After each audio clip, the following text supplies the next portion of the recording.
Zhu Qingxiu di depan melarikan diri dengan putus asa, sementara 5 pembudidaya iblis di belakang mengejarnya. Mereka menyerang Zhu Qingxiu dari waktu ke waktu, tetapi mereka tidak menggunakan gerakan membunuh mereka ke laut mati, itu akan merepotkan. Setelah Zhu Qingxiu dengan putus asa melarikan diri ke pulau terpencil, dia tampak sedikit kelelahan dan hanya bisa menjatuhkan tubuhnya di pulau terpencil. Melihat ini, 5 pembudidaya iblis melancarkan serangan langsung ke arah Zhu Qingxiu. Sinar cemerlang menembus malam, dan aura yang tak terhitung jumlahnya menyerang ke arah Zhu Qingxiu. Zhu Qingxiu tidak lagi memegang pedang di tangannya, jadi dia hanya bisa mengandalkan penghindaran dan pertahanan terus-menerus. Namun, ini bukanlah strategi jangka panjang. 5 pembudidaya iblis dengan cepat mengepungnya. Kalian para pembudidaya iblis sialan benar-benar membunuh ratusan anggota Sekte Wanjian kami demi buku rahasia Sekte Wanjian kami. Suatu hari nanti aku akan memusnahkan kalian semua cepat atau lambat. Zhu Qingxiu melihat kelima pembudidaya iblis yang mengelilinginya, mengertakkan gigi dengan ekspresi keengganan. Kekuatannya hanya alam Mahayana tingkat pertama, tetapi lawannya memiliki alam Mahayana tingkat pertama, dan 4 biksu dari alam kesengsaraan tingkat 9. Jika dia memiliki pedang di tangannya, dia masih bisa melawan untuk sementara waktu, tetapi sekarang tanpa pedang, harimau akan seperti tidak memiliki gigi, dan kekuatan Zhu Qingxiu akan sangat berkurang. Itu semua salah orang sialan itu karena telah mematahkan pedangku. Zhu Qingxiu masih membenci Chen Ping saat ini. Jika Chen Ping tidak mematahkan pedangnya, dia tidak akan berada dalam kekacauan sekarang, dan dia mungkin masih memiliki kesempatan untuk melarikan diri. Zhu Qingxiu, berhentilah bicara yang tidak masuk akal, segera serahkan rahasianya, dan kami akan melepaskanmu, dan jangan melakukan perlawanan tanpa rasa takut. Jika kamu tidak berteriak, jangan salahkan kami karena bersikap kasar. Meski wajahmu rusak, kamu memiliki sosok yang bagus. Jika saatnya tiba, tutupi wajahmu, dan kita bersaudara akan bersenang-senang. Salah satu pemimpinnya, seorang pria berbaju hijau, tersenyum dingin. 5 pembudidaya iblis masing-masing berdiri di satu arah, mengelilingi Zhu Qingxiu sampai mati. Iya, kami masyarakat tidak pilih-pilih. Kalau durhaka, tutupi wajahmu untuk meredakan amarah saudara kita. Seorang kultivator iblis berjanggut memiliki senyum cabul di wajahnya, dan matanya terus mengamati Zhu Qingxiu. Kamu harus patuh. Bagaimanapun, Sekte Wanjianmu sudah selesai. Apa gunanya menyimpan buku rahasia yang rusak itu? Serahkan pada kami. Jika tidak, jika kita berlima pergi bersama, tubuh kecilmu yang anggun harus menanggungnya. Tidak, 5 pembudidaya iblis mempermalukan Zhu Qingxiu dengan tidak hati-hati, dan menatap tubuh Zhu Qingxiu tanpa malu-malu. Kalian orang-orang yang tidak tahu malu bahkan lebih tidak tahu malu daripada orang yang mengintip itu. Mata Zhu Qingxiu dipenuhi amarah, dan dia tiba-tiba menyerang pria berbaju hijau itu dengan telapak tangannya. Pria berbaju hijau ini juga merupakan alam Mahayana tingkat pertama, selama dia bisa terluka terlebih dahulu dan masih ada 4 biksu tingkat 9 di alam kesengsaraan, akan mudah untuk menghadapinya. Pria berbaju hijau sepertinya sudah menyiapkan tanggapan.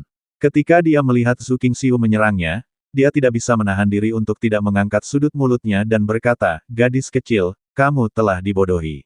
Setelah mengatakan itu, saya melihat energi iblis mengalir ke seluruh tubuh pria berbaju hijau, dan kemudian energi iblis itu tiba-tiba mengembun menjadi gumpalan aura aneh. Dengan lambaian lembut telapak tangannya, 4 orang lainnya juga memancarkan aura-aura itu. Aura ini terjalin menjadi jaring besar, menutupi Zhu Qingxiu. Zhu Qingxiu sangat marah hingga dia pusing. Menghadapi kemunculan jaring besar yang tiba-tiba, ekspresinya berubah drastis. Jaring besar ini terlihat sederhana dan biasa-biasa saja, tetapi ketika menyebar, kekosongan di sekitarnya bergetar, mengunci semua ruang secara instan. Zhu Qingxiu tidak memiliki tempat untuk melarikan diri bahkan jika dia ingin melarikan diri. Dalam sekejap, Zhu Qingxiu ditekan oleh jaring besar. Kalian orang-orang tercela. Zhu Qingxiu mengutuk dan berusaha keras untuk melepaskan diri dari jaring besar dan melarikan diri. Tetapi tidak peduli seberapa keras dia berjuang, tidak ada gunanya. Hahaha, jangan repot-repot. Kamu bahkan tidak memiliki pedang di tanganmu. Tidak mungkin menembus jaring besar kita. Lebih baik menyerah saja dan menangkap. Pria berbaju hijau itu tertawa bangga. Tepat ketika pria berbaju hijau mendekati Zhu Qingxiu, sesosok tubuh tiba-tiba melintasi kehampaan dan kemudian mendatangi Zhu Qingxiu. Dengan kilatan cahaya keemasan, jaring besar yang mengikat Zhu Qingxiu berhasil ditembus, dan Zhu Qingxiu lolos dari jaring besar tersebut. Ketika beberapa pembudidaya iblis melihat ini, mereka tercengang. Pemuda itu mengerutkan kening dan berkata, "Siapa kamu? Berani merusak perbuatan baik kami."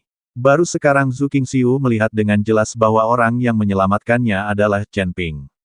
Kalian berlima pria besar sebenarnya mencoba berurusan dengan wanita yang lemah.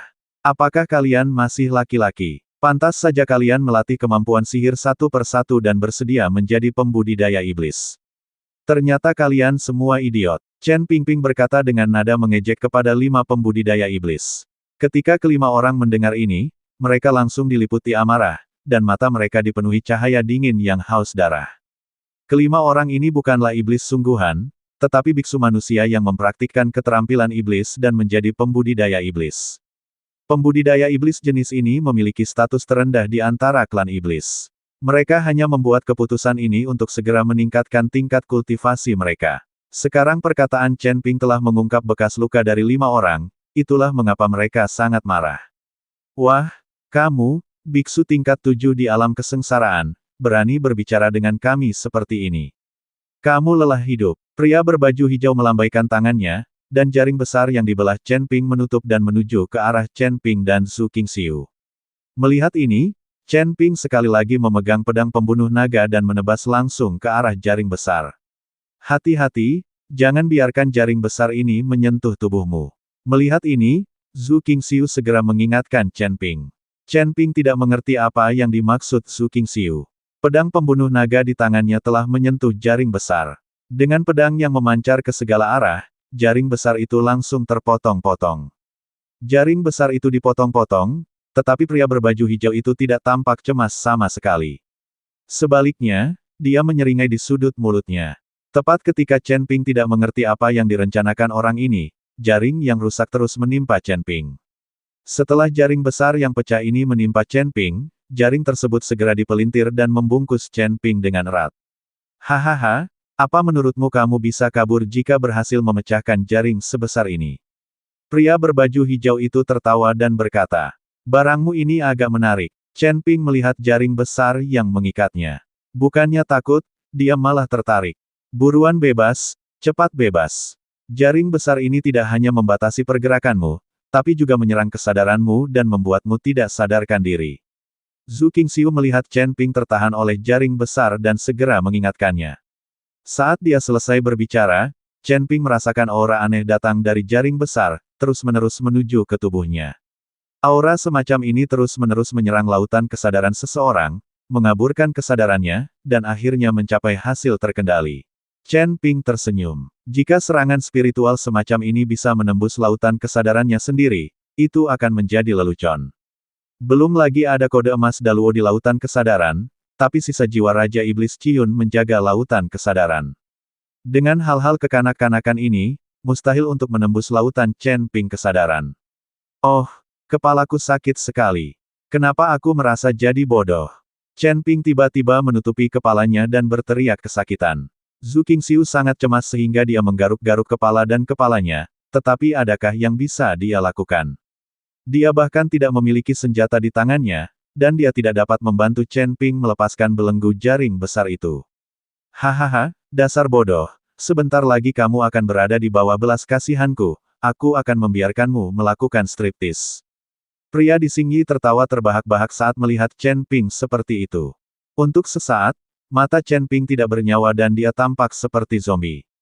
Jelas sekali bahwa lautan kesadaran telah ditembus dan tidak ada kesadaran spiritual. Pria berbaju hijau melihat ini dan dengan satu gerakan, jaring besar di Chen Ping ditarik kembali. Chen Ping, Chen Ping. Melihat ini, Zhu Qingxiu buru-buru melangkah maju dan mengguncang Chen Ping, mencoba membangunkan Chen Ping. Namun teriakan Zhu Qingxiu segera mengejutkan kelima pembudidaya iblis. Kamu bilang nama orang ini adalah Chen Ping. Pria berbaju hijau memandang Zhu Qingxiu dan bertanya. Zhu Qingxiu memelototi pria berbaju hijau, tapi tidak memperhatikannya. Saudaraku, nama orang ini adalah Chen Ping. Bukankah dia orang yang diburu oleh pemimpin aliansi selama 100 tahun? Pembudidaya iblis berjanggut bertanya dengan suara rendah. Sangat mungkin jika itu benar-benar dia, kami berlima bersaudara akan mati. Mereka semua mengatakan bahwa Chen Ping sangat kuat.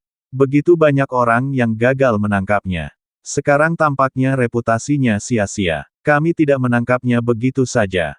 Pria berbaju hijau berkata dengan sangat bangga. Zhu Qingxiu tidak tahu apa yang orang-orang ini katakan, dan dia tidak tahu bahwa Chen Ping diburu oleh Demon Sealing Alliance dengan persembahan 100 tahun.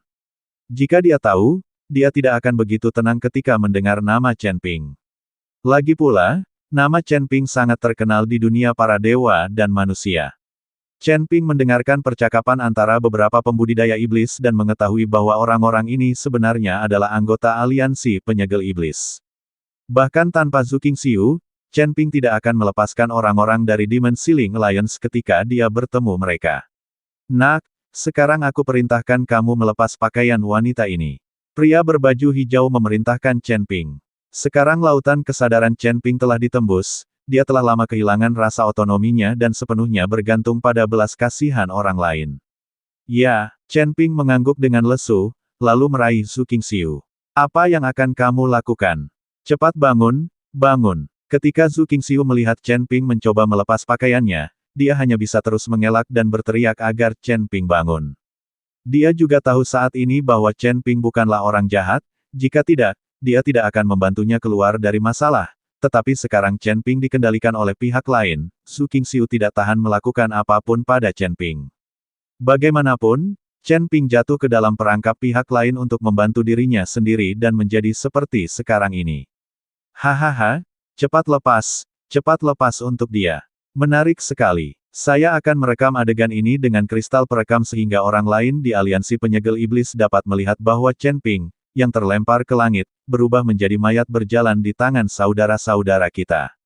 Setelah biksu berjanggut selesai berbicara, dia mengeluarkan kristal perekam dan mulai merekam semua yang ada di tempat kejadian.